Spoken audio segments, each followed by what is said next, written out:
I'm Stan Barnes with Barnes Capital Group, and I've got John Sawyer with St. John's Investment Management out of Jacksonville here with me today.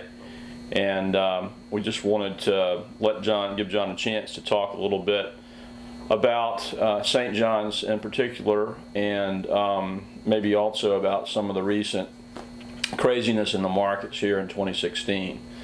John, tell us a little bit about yourself, your background, and about St. John's specifically. Yeah, so St. John's is an independent investment advisor based in Jacksonville. We opened the firm in 2014 after leaving a regional bank that had a firm in Jacksonville. So the team has been together for over 10 years, some a little bit longer than that. And the firm actually dates back in the Jacksonville market to the mid-1980s. So we've been in that market for a long time. We have a little over $200 million in discretionary assets focused on primarily business owners and professionals looking at retirement or just retired, helping build out their investment portfolios, primarily in a stock and bond fashion. And what's your skill set? What's your background? After leaving a bank that I was with for about 12 years, I was chief investment officer of that firm as well as running the trust department there. And so I am helping with some of the firm's analytics and operational aspects as well as client servicing. And you've got some roots in Tennessee and have lived in Texas, and so you haven't been in Jacksonville all your life, right? No, so we moved to Jacksonville, my wife and family and I, about 18 months ago from Houston. But I have been going and visiting Jacksonville for the better part of 10 years on a quarterly basis. So I feel like I'm familiar with the market, but had not lived there until we moved over. Well, speaking of Houston, that's a good segue into talking about, do you have any friends back in Houston that are about to jump off an oil rig? What's going on with the oil market right now? Or? So obviously that's been in the news lately. There's been a dramatic change in the energy markets really since I left Houston, and I think it's fair to say there's a lot of nervousness there. We haven't really seen in that market, which obviously has a high sensitivity to the energy market, a complete capitulation like a lot of people I think thought. But the energy companies themselves are having a very tough time, from Texas up through the Dakotas as well as out west. We've seen two very large companies this week cut their dividends dramatically. Conoco and Anadarko announced yesterday, and I think we're going to continue to see trouble in that sector. Well, where the prices are right now, are they? Is it irrationally low at this point, or the market is the market, I guess. So there's probably 2 points to that question. So one is, where are oil prices, and are those rational or irrationally priced in the current market? And I would just say from that perspective, we've had, and I think it's hard for just the average observer to really appreciate the increased amount of supply that we have, both in the United States as well as globally, that's come online over the last 10 to 12 years. And so we've all seen headlines about fracking and the like, and usually it's the negative aspects of that. The positive aspect is it has increased the U.S. oil supply to an unprecedented level. So we went into the millennium with concerns that we were reaching peak oil and that global supplies were going to decline and we were going to effectively run out of oil. The United States had been a net importer of oil for decades. We're now in a position where we're an exporter of raw oil products. Congress actually changed a 30 or 40-year-old law to allow us to export unrefined oil and gas products due to the oversupply that we now have in the United States. And that transition from a technology perspective, and the technology itself that went into providing that supply in the United States, is now being exported around the world as well. And so other countries that are major producers that maybe were seeing a decline in their production curve now have increased supplies as well. And so to me, that oil price probably is within some fair range, at or near a fair level. The extenuating, problems that come out of that are, there was a lot of investment that went into building out the production capabilities over the last decade, a lot of that was done through debt, which we're hearing a lot of stories about the high yield debt market coming under pressure, primarily from the energy sector, because at $30 oil, $28 a barrel oil, they can't sustain the interest costs that they have on the outstanding debt. So oil prices may be fairly priced, and then you want to look into the kind of the stock and bond market of the sector itself. I think it's very hard, it's very early right now to determine which companies are underpriced or fairly priced. There probably are some great opportunities there, but we've not been able to figure out where they are at this point. You're looking at falling daggers everywhere, and so we've been pretty conservative on our approach to trying to pick that. Well, there's been no shortage of negative themes so far in 2016, from the economic slowdown in China, the worries about what our Federal Reserve is going to do in terms of interest rates. Mm-hmm. I still find it a little hard to believe that there was so much hype surrounding a quarter-point move by Yellen. And people want to perceive that she is more hawkish than dovish, but from y'all's perspective, she seems to be certainly willing to be accommodative, at least as far as she can be, with not trying to push interest rates up too quickly. Just comment on that, if you would. So I really do believe that the Federal Reserve has done a good job through the recession and into the current market. I think that they are trying to take a longer-term view and have a perspective that rates need to normalize, whatever that may be. They also need to get into a position where they can, refill their tank on having monetary policy latitude to make adjustments if and when we reach another problem. But we're effectively still at zero interest rates. A quarter point is probably not that relevant. The bigger issue is, are the current markets in a position where they can sustain a rate readjustment or normalization? The consensus generally is, opposed to the Federal Reserve's comments, that we're not. Although if you look at the broad economic numbers, they probably do support the Fed's position. We've seen, to your point, a lot of volatility this year, and a good bit of that may actually be tied to the Federal Reserve's move. Not so much that the quarter point change has created a lot of havoc, but that there's, in my mind, a growing realization that the Fed will not be able to move back into this normalization phase.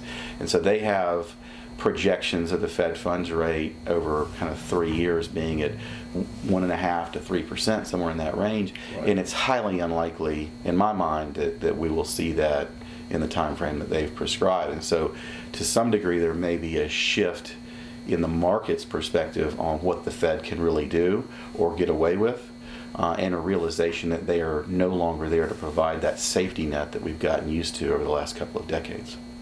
So St. John's is, I guess, would be classified as a core equity manager, and characterize what that means for us. I mean, you're investing in more of the established companies, but talk a little bit about that. Sure. So we really look to assess both near and long-term goals of our clients, and build out stock and bond portfolios to meet those goals.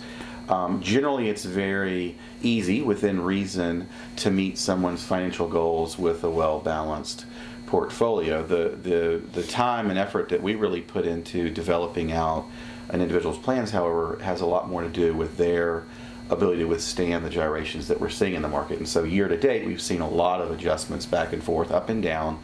And so some people are better suited behaviorally to accept those types of moves, and others aren't. And so we really think about kind of two sides to the equation. One, do you have the ability to invest?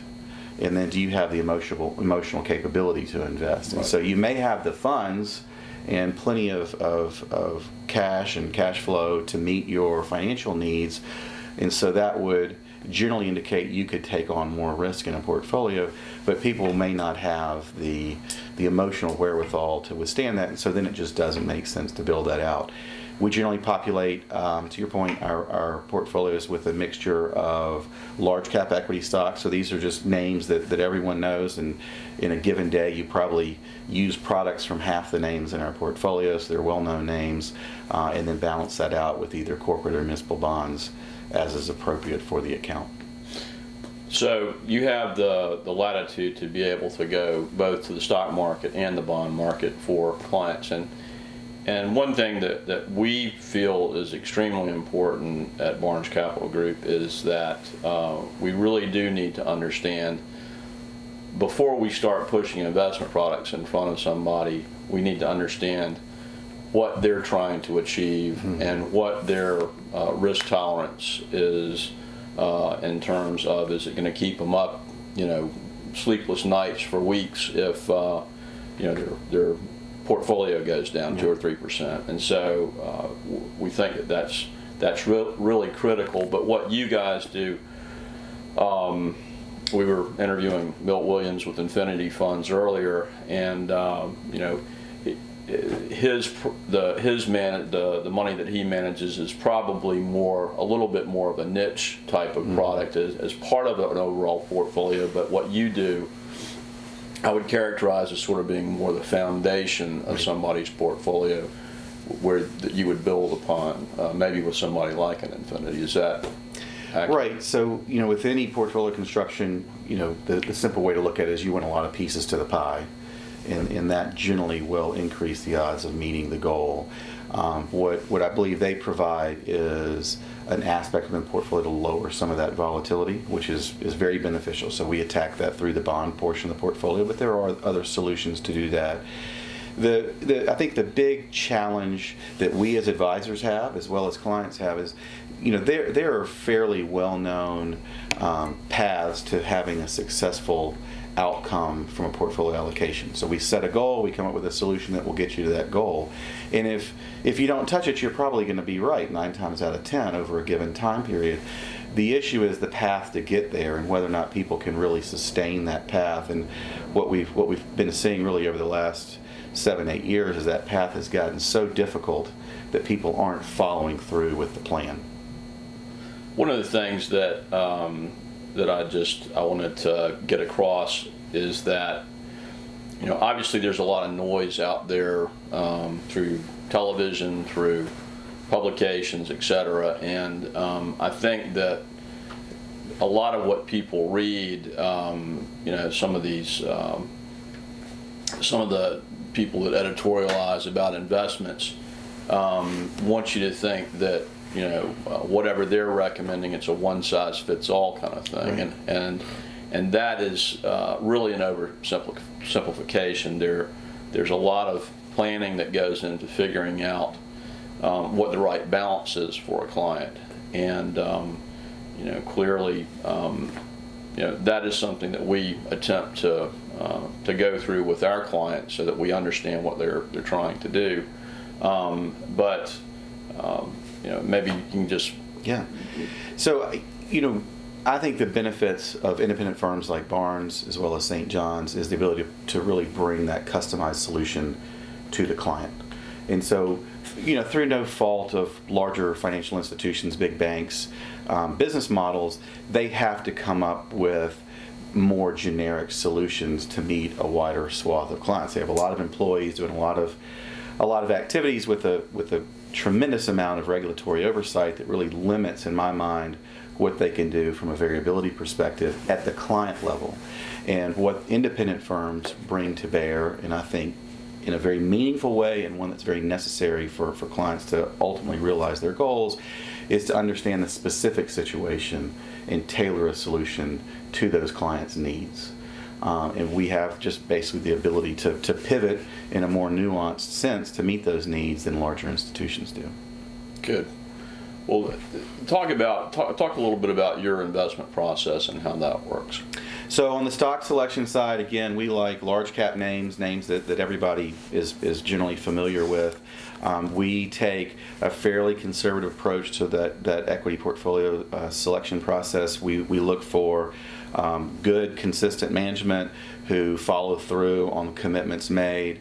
We look for what we call quality of earnings, and quality of earnings simply means that their stated earnings it mirrors what we see in the cash flow statement. So, we've all heard stories in the past about companies that had huge earnings, but then you look at the cash flow statement, there was no cash. Right. We would define that as poor quality of earnings. So we wouldn't really look to invest in those type of companies. So we generally like companies that either have a dividend, or if they don't necessarily have a large dividend yield, they have a history of growing that dividend. So we do believe that there will be a continuation of low interest rates. So we are looking to the equity portfolio to provide some of the income to the overall client's cash flow needs. The names that we generally have are not going to be the ones that outperform in a big up market, but they generally do outperform when the markets are going down. So we're providing a little bit more stability, again, away from the volatility that we talked about earlier through these names, because they simply aren't as risky as the market at large. Okay. And so there's obviously a process whereby you go through and select those individual stocks that you're going to be investing in. Once they're in the portfolio, what do you do from a standpoint of monitoring those positions, and when do you decide to sell? So generally, we're obviously monitoring the positions on a daily basis, and then following any announcements from the company regarding earnings or earnings adjustments. We follow research from a number of different firms just to kind of backstop the work that we do as well. We are typically longer term holdings. We're very focused on tax efficiency, and so we think that people get very much distracted by relative performance to their benchmark, say the S&P 500, and not that we aren't very attentive to that, but generally you look at a manager, if they were to outperform the market by 25 or 50 basis points, that's a stellar manager. Right. The reality is, on an after-tax basis, you can make up a gap like that or lose that gap very quickly if you're not attentive to the cost basis of the tax lots within your portfolio. And so where we don't necessarily like turnover from a name basis, we like the names that we own generally, unless they have a train wreck. We will do what I call kind of micro trades on an ongoing basis, where we see economic opportunity to adjust the tax basis in the portfolio and move that up over time. So what you don't want to see is, with an equity portfolio, it should be a long-lived asset for your client. And if you're not careful, you'll end up with a handful of names that do extremely well. They'll move through times without an adjustment, and they'll have a very low cost basis versus the market price.